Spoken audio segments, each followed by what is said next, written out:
Welcome to the podcast where we take a deep dive into the stories behind construction business leaders. We will share how they got started, how they found success, and the lessons learned along the way. I'm your host, Eric Fortenberry. Welcome to Builder Stories. I'm here with Peter Ranney from Ranney Blair Remodeling. I'm excited to have you on, Peter, the show today. It's you've been a great role model for contractors and remodelers out there in the industry. I've seen how active you are in a lot of the groups. And so, it's been really awesome being able to work with you over the last year or so. And yeah, I just wanted to have you on the show and go ahead and turn it over to you, let you introduce yourself. And what do you guys do at Ranney Blair? Yeah, no, I appreciate it. So I'm Peter Ranney. I'm one of the managing partners along with my business partner, Scott, at Ranney Blair. We're based in Roswell, Georgia, which is about 15 miles north of the metro Atlanta area.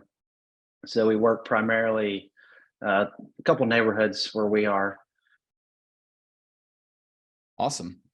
So how'd you get into construction? What's your background here? Well, like most people in construction, my dad, family business. My dad was started as a framer, moved into kind of general remodeling when I was kind of in high school, and took me to work with him. Right, I would like to say that I learned a lot, and I did, but it wasn't like I woke up every morning going, I can't wait to go, climb under a house and, dig out a footing with you or whatever I was doing with him that day. So started with him, and really the progression to Ranney Blair is went to college. So I was trying to get out of construction, and I ended up starting another business with my wife, and it's a nonprofit, and we've celebrated our 10-year anniversary last year. And we renovate homes for children with special needs. And I was working in an accounting job at that time. My wife and I started this other business, and through that, just people were asking me, "Hey, can you do my basement, my kitchen, my whatever project it was?" But I had a full-time job trying to launch another business. I didn't have the capacity to really take on like a project like in that kind of capacity. So met Scott playing co-ed softball and started Ranney Blair. Awesome. So you guys, soon been partners for a long time. How did you guys decide, who focuses on what in the business? Is one of you on, sales, the other one on operations, or, how do you guys divvy up the responsibilities as owners? Initially, we did everything. We sold our own jobs, we ran our own jobs, basically we're running too many companies within the business. And we hired a business coach, and really a little bit before that, we started deciding like this is too hard. Like we're having the same problem, so let's separate it out. And just more of a flip of a coin. It wasn't like literally flipped a coin, but it's kind of like, hey, I'll just do the sales and kind of like initial design work, and you just do production and that kind of stuff. And that worked out. Ironically, like I had more construction experience and I'm the license holder in the business, but he really latched on to the how-to and the kind of the nuts and bolts of construction. And it's worked out, and we still run the same kind of operation now. He handles the back end of production, and I'm still on the front side. Awesome. Yeah. Seems like you guys have been able to build a really great team there too. And, it just seems like you're really well-oiled machine. So I can tell there must be some good leadership and good coordination between the two of you to be able to make sure that you don't drop balls. Yeah. Just don't let anybody behind the curtain, so to speak. Right. Like it all looks good from Facebook posts and whatever else, but it's been good. We've been able to develop a nice business, and obviously the economy has been really helpful for a lot of companies, but we've been focused on just really improving since really day one. And it's not to say we're the best business people or the smartest people or anything like that. It's just, we really try to look to other people that have been in the industry longer and been through more things, and just try to apply lessons learned from them to improve our business. Sure. So what's the rest of your team look like? Like, what do you have other employees? Do you use subcontractors? How do you, how do you organize the rest of the operations? So there's 9 total, including me and Scott, and we're actually going through a merger consolidation, so to speak, right now. So our team's going to grow, but currently we have myself and Scott. We kind of run the business, kind of the day-to-day hiring stuff. We have a salesperson, we have an estimator, we have 2 project managers, and we have 3 designers and 1 intern designer. So we'll have 4 designers effectively. Okay. So maybe I guess that's 10 now. Yeah. Wow. That's a big team. So you mentioned a merger. We'll have to come back to that in a second. That's interesting. But, run us through so what is a typical, job from, from lead all the way through to project completion? I mean, what's that workflow, that process look like for you? Yeah, our typical project last year we saw was around like $250,000 average. We're seeing that grow a little bit, especially with the current climate. We're seeing the smaller stuff kind of dry up, so to speak, and then the projects have gotten a little bit bigger.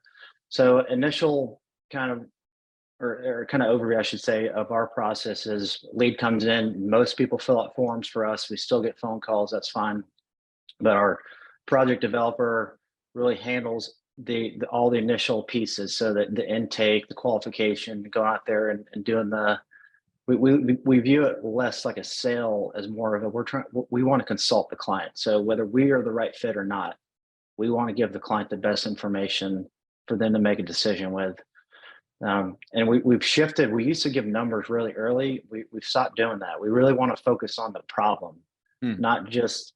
So in our industry, a lot of people come to our businesses with solutions. I have a kitchen that's outdated, and I want to do this, this, and this. They're homeowners. They've done one project maybe or none. So how are they going to bring solutions when we are the experts? So our project developer really focuses on what are the issues you face each day, and how does your current space, allow or not allow things that you'd like to happen. And so from there, we really bring our designers in and want them to dream. We don't want our designers to feel like they're limited. So bring them in, let them dream. And we tell the clients, look, we're probably going to design something over what you want to spend, but we want to come back and do your second, third, and fourth project. So let's create the whole plan. Let's develop the whole concept, and then we'll decide what exactly makes sense to do right now. So we want our designers to really expand the project, and not in any kind of exploitive way at all. They're really trying to get the heart of what the problem is for the client. So of course, once we get all selected, we go through layout, design selections, sign the contract, which can be a lengthy process, sometimes exhausting. You get to the final end of the contract, you're half excited, half wore out. And really from there, we build. And one of the big things we've focused on the last really 2 years is creating solid design plans that are very consistent. So our project managers don't have to craft in the field. They can go out and just execute a project, just manage the flow of the project. That's it. So if there's design details missing, we'll bring that back at our team meeting and go, hey guys, we need this thing on the cabinet plans now, so that we don't have to go out there and try to figure stuff out. And what it's led is we have a lot less slippage now, and our projects are finishing on time, which I think is a great marketing pitch to clients. Like, hey, we finish projects on time. I mean, who else can say that in construction? That's awesome. Well-designed scope of work. Everything's figured out up front. Yeah. You get into it, and then you can hit those target goals. I mean, that's huge. I mean, I guess a lot of times though, people don't have the in-house designers, that you guys do. So, I mean, have you seen that, make a huge impact for you? I mean, the consistency of the plans can definitely be affected by, obviously you have different designers, and we used to work that way too, where we had, outsourced design partners, and the product, the final design or design document, so to speak, the construction documents definitely varied. So I think there's a way to capture a process where you can say, hey, this is my desired output. These are the things that we need to build. But I think in our industry, we're problem solvers. We want to go help. So it's like we sometimes hurt ourselves because yeah, we can start this, in 2 weeks, even though we don't have anything selected or half the things selected, things, unorganized. So, I mean, COVID changed our whole industry for a lot of reasons, but the biggest one is we are primarily logistics companies now. It's all about logistics of people, stuff, and time. And it's no longer like, okay, let's just start. I can get my windows pretty quickly from the lumberyard, the cabinets, I can get those working, and they'll be here 3-4 weeks. Right now, everything's got to be planned out very methodically. Otherwise, you'd be on projects forever. Yeah. And How often are you, I mean, are you guys charging for that design up, work up front? Or I mean, is that, you talked about kind of getting into the contract, but I mean, what happens before that? I mean, what are the customers agreeing to in the beginning? Yeah, we signed a PDA, so it's a project development agreement. And most recently we've split that into two parts because we want, so kind of before we were saying we're going to develop the whole project, design the layout, pick all the materials, and then kind of land at a price. Mhm. And what we found especially was like get to the end, it's like, whoa, that's too much money. Yeah. I can't do that. Or so we tried to split it out now to say, let's do the space planning. What's the areas of work that we want to do? And we call it a swag. The first number we call it a WAG. When we tell them this is a WAG. I learned that we're at an event earlier this year, and a big company was doing the exact same language. So I felt kind of affirmed, like, because it's kind of a cuss word a little bit, So we're in the South, we're polite people, so we don't really cuss a lot. But so we'll tell them like the initial numbers, these are WAGs, right? And as we develop your space plan, we're not talking about spice racks or colors or materials or anything. Then we'll give you our swag, and that's going to help us land on the layout and the overall numbers. And for them, that gives them a decision point at that time. Say, yes, okay, proceed forward. Yes, let's proceed forward with some edits, or hey, this is no longer viable Mhm. for either one of us to work together. So it creates a decision tree a little bit earlier for them, so we don't go through the whole thing of developing the whole project, putting the whole contract together, and all that work that goes into that, just Sure. to lose the project anyway. So I'd rather lose it earlier if that's going to happen, because clients who are going to sign and pay us that second invoice. So to get into that, we take two invoices. So we're moving. We haven't yet, but we're talking about moving to more of like a retainer concept. Hmm. And really, part of that is more of like there's a lot of language around professional organizations like engineers, attorneys, accountants. I know attorneys, they have good and bad, reputations and everything, but there's a level of professionalism. I think if we can match, and Yeah. it's if we can match kind of the language they use, right? Then those are the clients we're going after. So it's like we're professional, just like those other people. So what we're moving to more of a retainer concept. Hey, retain us. We'll develop the project. So we'll take the first retainer, get you your space planning, and then if you want to proceed forward, the second retainer, we start doing design selections. Yeah. And that seems like a great way too, to, really kind of, weed out any tire kickers or people who aren't serious. I mean, you're really qualifying them by getting them into that first agreement. And, hopefully that, I mean, well, how do you see, I mean, how often do you get them from, the design into the actual construction? I mean, what's the conversion rate there look like? I mean, it's obviously much higher once they become an actual client, paying client design. And our retainers, our initial one ranges from either from 5 to 12 grand, depending on the project. And typically it's between 6 to 8. That's kind of like the average. Mm-hmm. So, I mean, once they pay, I mean, we've seen dropout for various reasons, some our fault, some not our fault. But I mean, it's up in the 80% range once they're a client in design. That's great. That's great. And as they move past the second invoice, so we move into design selections, it shoots even further up into the 90s. Wow. So you mentioned, it seems like kind of in today's environment that you're seeing a lot of the smaller deals kind of drying up, but, the larger ones are still there for you. I mean, where are you guys, where are your leads coming from? How are people finding you? We're still trying to figure that out. We track everything. So and also like where they come from can be sometimes muddled because they can hear about you, but then they go on Google, then they come through Google, but ultimately they heard about you somewhere else. So we definitely talk to our clients. We're like everybody else. Word of mouth is huge. Referral marketing is huge. The town that we work in, we try to raffle our vans and have really nice job site signs. That always helps because we have like a recognition in our town that Ranney Blair is like someone to seek after when you're trying to remodel. And we've had people call us like, hey, they start the conversation. I know I can't afford you, but I'm trying to. So it's like we want to be perceived as the expert, even if we're not the person that's going to be hired. We've started a big SEO push to really drive our SEO. We're still in the works of that, so I can't really say like we've gotten work off that. the Google business profile, we've always tried to be active on, and that seems to have been like, we've never paid a dime to Google, but that seems to be something, as long as you're really active on the profile and keeping up data, uploading pictures, making sure that information is accurate. Like, we'll take pictures of the inside of our space. I know we get a lot of leads from there. Just kind of the people Googling, like, kitchen remodel near me or bathroom remodel near me. Yeah. So part of it is just based on where we are, but it's, we've done print stuff. Don't really know if that was effective. We're doing a lot of Facebook, not necessarily ads, but we'll boost posts that seem to be doing well. Yeah. But it's who knows? I mean, marketing is one of those things where it's like, you throw up a bunch of stuff against the wall and see what sticks, and then try to learn from that and just keep evolving, because the buyers are changing, right? It's like, Yeah. there's only so many people ready to spend $250,000 on a remodel. Like, that's not everybody. Even if they have the money, it's not everybody. So we just really want to stay on top of mind as much as possible.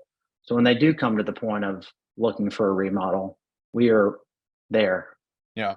And are there, like, common characteristics that, when you think about your target customer, what's that buyer profile look like? I mean, are there things that where you immediately know that they're not going to be a good fit and you can just disqualify them and kind of bow out, or do you always have to kind of get in there and just start having that conversation and go out on site? Yeah, I mean, we found like we kind of have two. There's one that's slightly older. They're typically empty nesters, and they and with those, we find like the man or the male typically was like the breadwinner. The wife probably maybe was like a homemaker, stay-at-home mom type thing. And that's kind of like the older group of people that we serve. That the other group of people seem to be more of like a younger professional, kind of late 30s, early 40s, children under 10, both working, typically obviously good jobs and everything. So it's a kind of interesting mix there, because it's a little bit of a dichotomy there. The Yeah. one thing I know that our clients seem to have in common with both groups is they value process.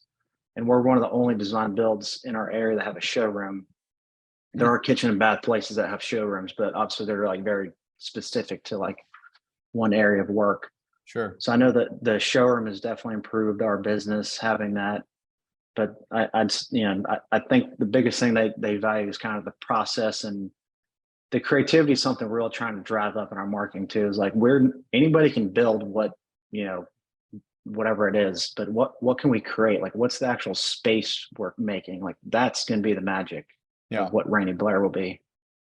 And do you guys try to stay focused just on like kitchen and baths, or what if they want to, expand it, into some of the other rooms in the house, the living spaces? We take that on. I mean, do you ever go, outside, maybe into the backyard, outdoor living type stuff, or do you really stay very focused on, the kitchen and bath? Where's your sweet spot? Our main projects are what we call whole house. So it's kind of like 2 or 3 rooms plus. Okay. So like our kitchen jobs, it's typically a kitchen plus, like kitchen and flooring in a laundry room, kitchen, a laundry room, and a kid's bath or something. So it's multiple rooms. Yeah. But a lot of our projects, especially we have going now, I think every project except for one. So we run 3 projects per project manager. So we have 5 or 6 going now, I think. All of them but one are a whole house.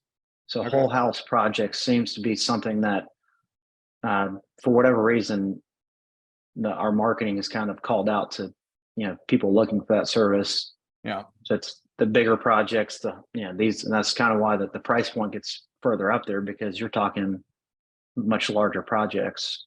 And do you find that they want to kind of do it in phases, or are you usually kind of getting that full commitment for the entire whole home renovation at once?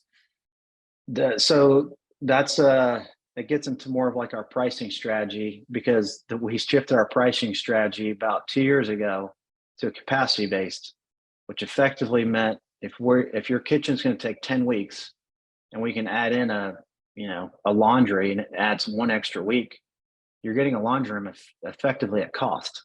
Yeah. So the way we pitch, the way we price projects, I think it incentivizes people to go, you know what, I'll just go ahead and do this, because someone's spending the amount of money they're spending with our company or, any other kind of bigger, any company for that matter, but the levels that we're doing, we're not there's more money, right? Someone's not saying, oh, I want $250,000 kitchen and this is every dime I have in my bank account. Yeah. So it's not like there's more money there. And once again, it's not being like exploitive. We're not trying to like take advantage of people in any way, shape, or form. But typically there's more work.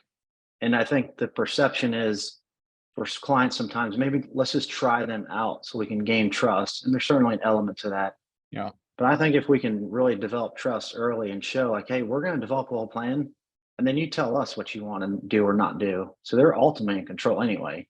Sure. And so that combined with our pricing strategy, I feel like has enabled people to be comfortable with, I'm actually getting a really good deal on these other areas of work. So I might as well do it. So how do you handle, like, I mean, talk about, customers kind of wanting to, maybe they're changing their mind or they want to add on some additional things. I mean, how do you handle the change order process when you've already got, very, well, designed plan and, set of specifications there? How do you guys manage the change orders?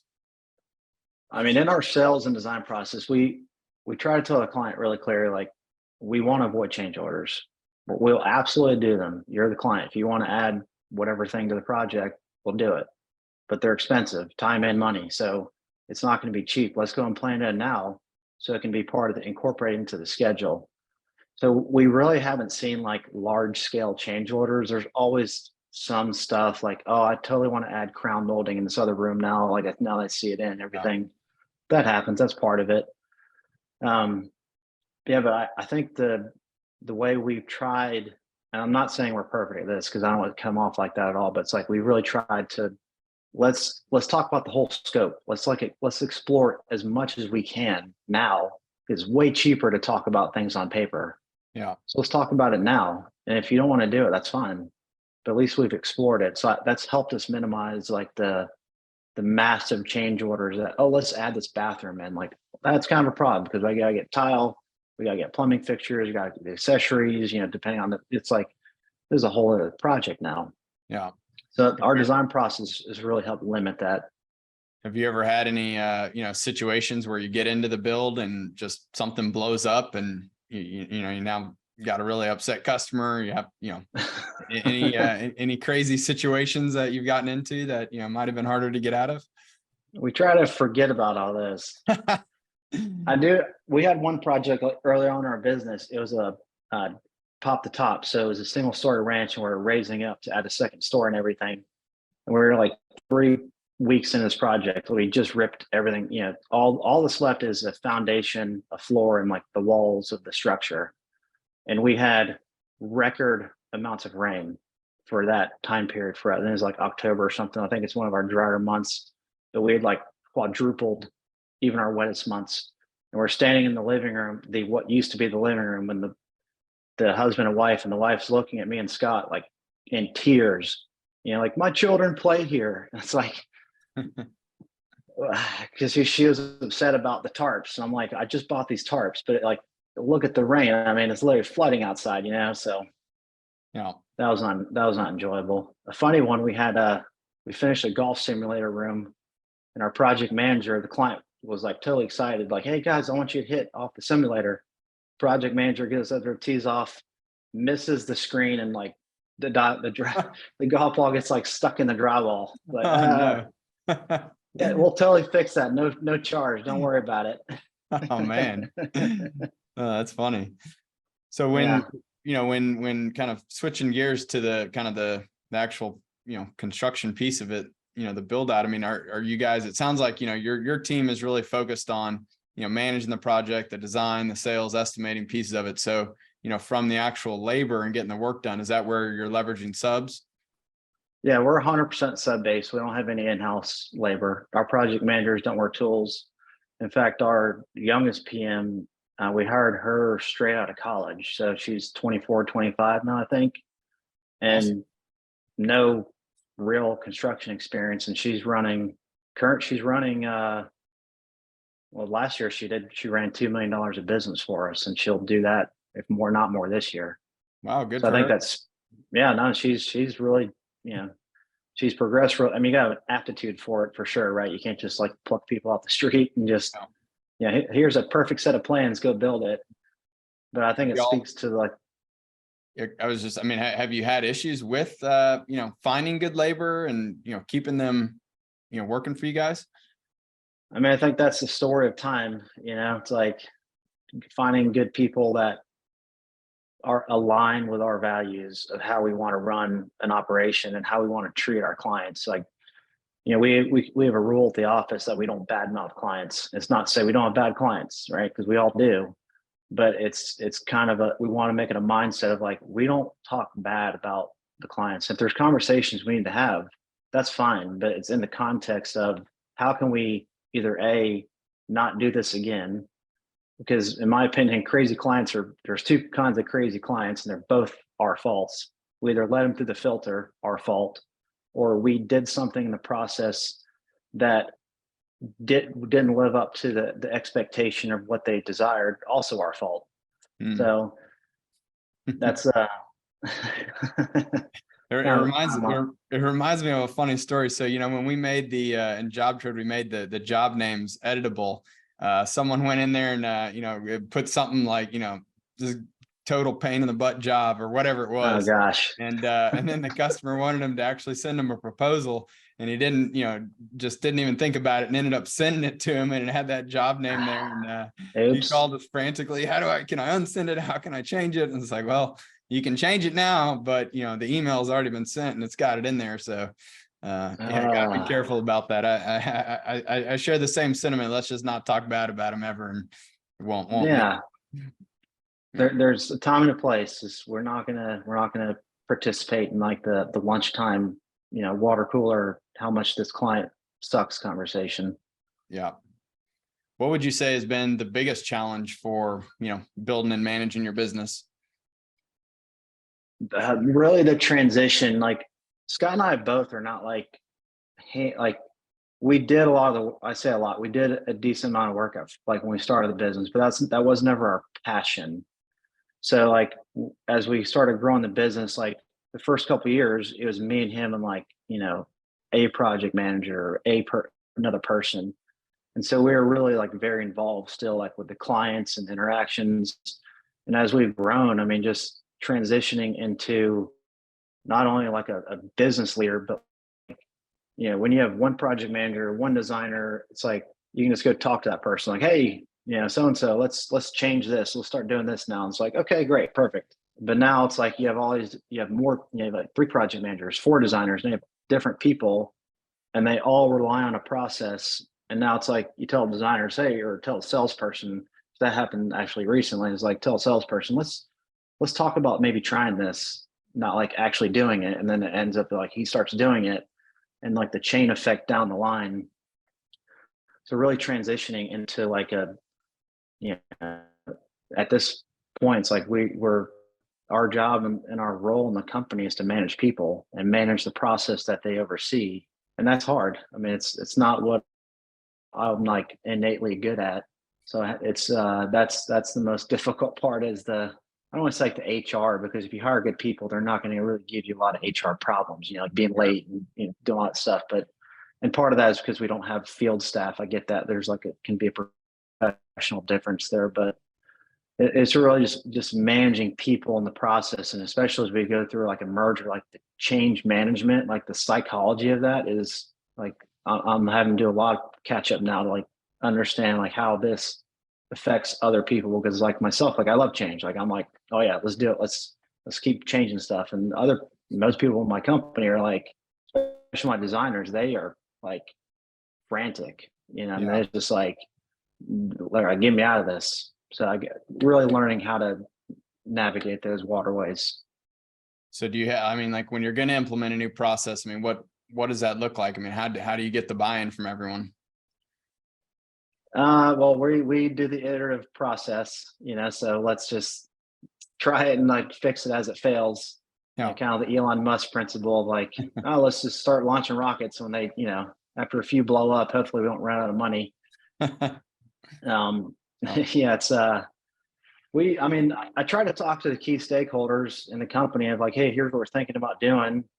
and try to, it's, Scott and I've tried, it's like the less answers we can give our people, like that they come to us say, hey, this client has this question, what should I say? Right. If I could tell them what to say, that never helps anything. So like trying to use that same methodology of like, hey, obviously I know the answer, I know where we want to go, but it's like, hey, if we did this thing, how do you think that would affect the business or how client, because our big thing is everything's about client experience. If it helps client experience, we should pursue it. If it doesn't, we should really consider why we're doing it. So we try to do it in the context of like, if we implement this process, how would that affect the client experience in your opinion? And like, again, we probably know the answer, at least we think we know the answer, but really trying to get the buy-in from the key stakeholders, because, if you think about like a principle, like how people gossip, right? How bad things can spread or misinformation can spread quickly. The inverse, I think, can be true. It's like if you spread kind of or like plant, hey, we're going to think about doing this. And then the key people can kind of talk to the other people, because it's going to be sometimes more meaningful come from peers. Like, hey, I was talking to Peter about this idea. Like, I think it'd be really beneficial. And then now it's like, okay, now when next time I talk to the whole team, it's like they've already got a little bit of motivation to have more context about what we're doing. Sure. So, you mentioned earlier going through a merger, and, I remember, so I guess towards the end of last year, you'd sent me an email and asked me my thoughts. And I think I just wrote back with a whole bunch of questions, things for you to think about. I mean, so it sounds like things are progressing forward with that. I mean, I don't know how much you can share, but, maybe just a little insight on kind of what that process has looked like and, what's happening there. I mean, we're a totally transparent company, so there's no secrets. And it's kind of like we've told a lot of people, so it's not a secret or anything like that. But it's a guy who's been in business since he started business 89. So he's been in business for a long time, a lot of institutional knowledge, been through a lot of things in the economy. And Scott and I saw that as an advantage. He's a really dynamic sales and design process, very similar to what we're talking about with, hey, let's design like really cool creative solutions. Like, don't view design as like a necessary evil. View as a design as like a positive, like an actual differentiator in the market. So that's really good. And so he's got, his business is about $4 million. We're roughly a little bit the same, maybe slightly larger. So on its face, we'll double in size. I mean, I believe we're going to lose. Oh, there's my son. Say hi. How's it going? Yeah. So I think we'll lose like some business as you combine, for various reasons. We might have been competing for the same clients, or, just people not understanding like this other company went out, what happened? So there'll be a little dip there, but it's, I think we're going through now, like literally currently, like we just started our first meeting last week. We've been talking like for 6 months, but our first meeting last week of like, how are we actually going to combine our processes? And we're very aligned on culture and like the overall focus, and like the same idea with the client. Like, clients are awesome, right? We don't badmouth clients. Like we view it's, so there's a lot of alignment there. Trying to think of like anything like important to say about it, but I can't think of anything. So, I mean, I guess you plan to kind of keep the teams, everyone, will you guys combine offices, or, how do you guys have an office? Okay. Yeah. Remote? Yep. We have about 3,000 square feet here at our current space. So it's part office, part showroom. So yeah, we are going to have his people are going to move over to our space. Our currently name is Ranney Blair. We're just going to be like any of the good law firm or accounting firm, just tack their name on to the end. So at the Job Tread Connect, we should have our new logo already up and ready and rolling, all that good stuff. But we're going to be doing some remodeling here. So we have this space, but we got to reconfigure some of the area to really, get the groups of people together and maximize. We'll have a bigger parking issue than, actual desk issue at our office, because we have limited parking out front. But Sure. I'm excited. Like, I think one of the positions we're really excited about is he currently has an admin person, and we don't have an admin function. Not that we don't have admin work, but like it's spread out amongst the team and or through technology.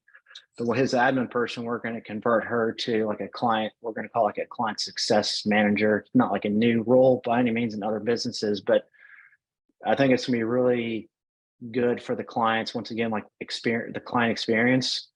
This person, her role is going to be all client focused. I don't care, she's not here to order more toilet paper and make sure we have extra chocolate and all that. It's like anything that affects the client. When they walk in, the first touch they ever hear or talk to Ranney Blair, she's going to be the person that really like drives up that passion for them. So I'm excited about that role.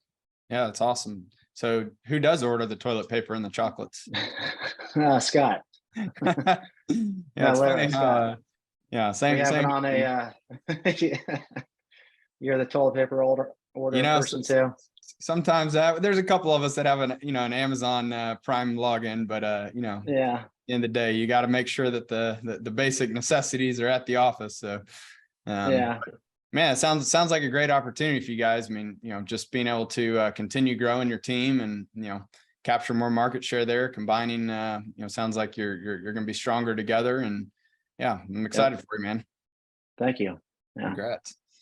So, maybe just kind of in wrapping up here, I mean, curious what advice or kind of lessons that you've learned that you might be able to leave with other listeners who are whether starting off their business or they've been in it for a while, but looking to grow and maybe get to the point where they could have some sort of a merger or have sell their business or whatever it may be. Like what advice do you have for those guys out there? Yeah, I mean, I know this.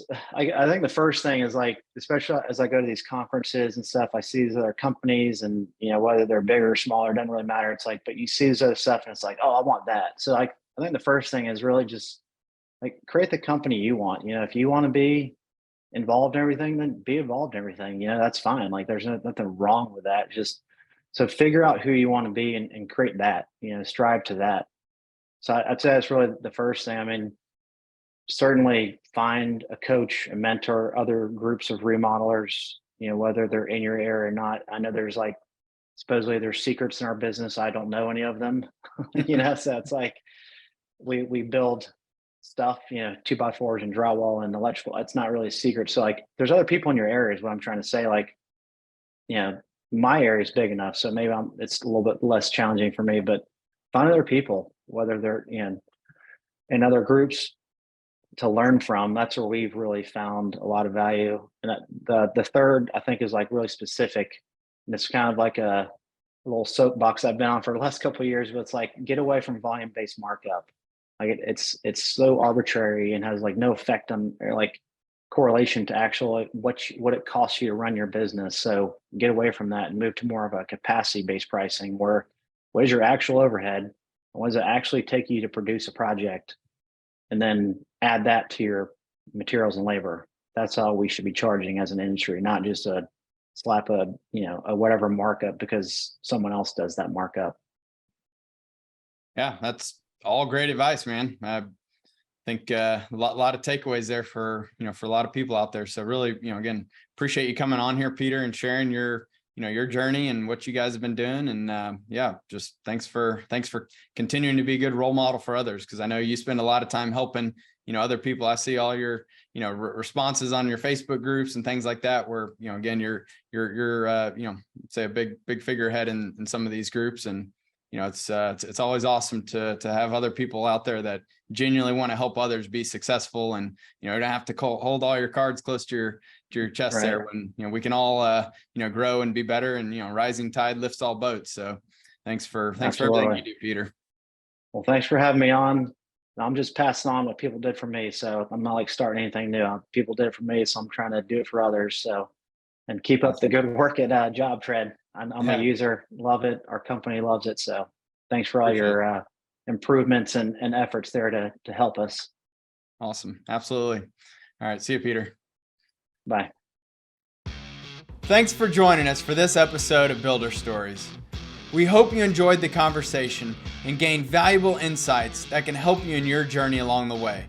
Don't forget to subscribe to the show and leave us a review.